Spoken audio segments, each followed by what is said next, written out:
Hi there, I am Housing Hollie. For many of you who do not know or read my quarterly newsletter, what you don't know about me is my extensive knowledge of fair housing and tenant rights. So let me start by throwing some knowledge at you. According to the 2014 U.S. Census data, the total U.S. population consisted of 317 million people. Out of those 317 million people, a little over 27,000 housing discrimination complaints were filed throughout the U.S. That means that only 0.0086% of the total U.S. population reported an act of discrimination in their efforts to secure housing within our whole country.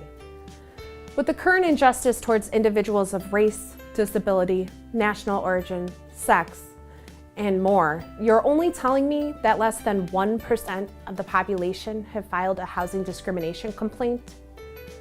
In 2015, the EEOC reported that over 89,000 individuals filed a workplace discrimination suit, which is still only 0.028% of the population.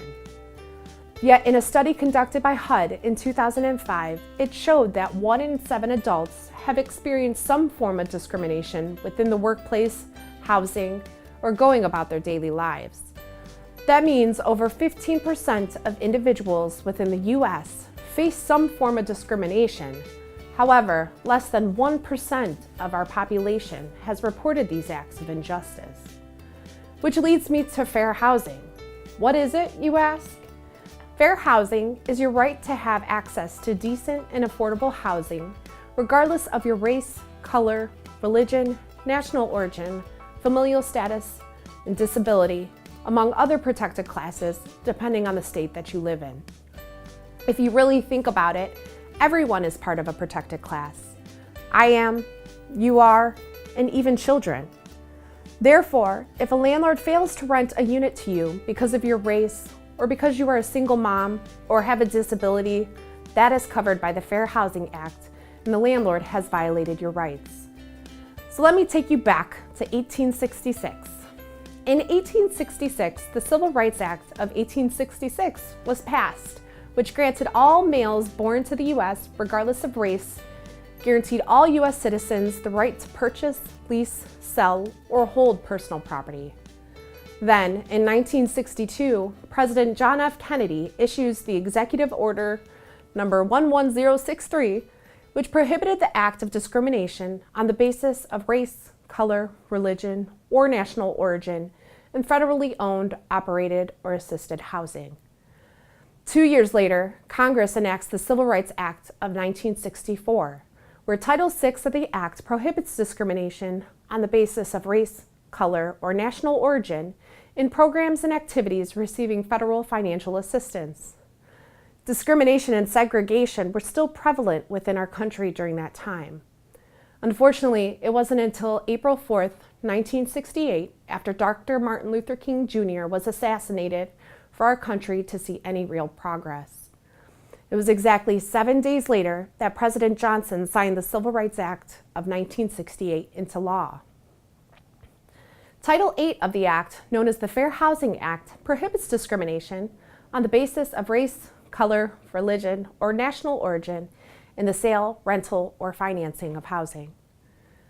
Later, in September of 1988, the President Ronald Reagan signed the Fair Housing Amendment Act into law. This act added individuals with disabilities and familial status to the list of protected classes to strengthen the enforcement of the fair housing law.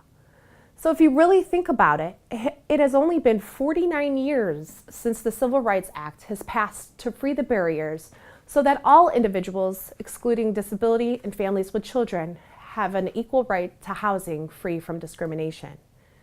It has been 55 years since discrimination was prohibited within our country as a whole, and 29 years to provide the same protections for families with children and individuals with disability.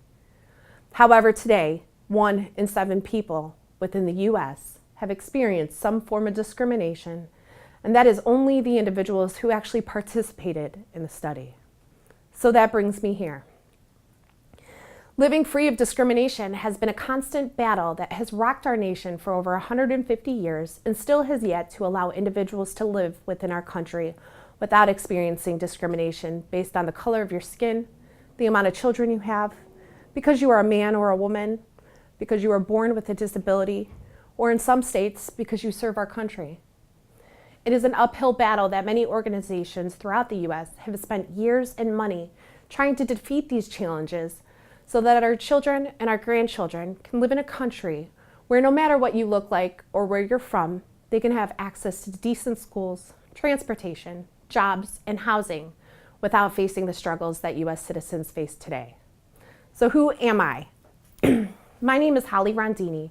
I've worked for Fair Housing Resource Center, Inc., located outside of Cleveland, Ohio, and have spent over 7 years trying to conquer the discrimination within my community to ensure all individuals have the right to decent, safe, and affordable housing.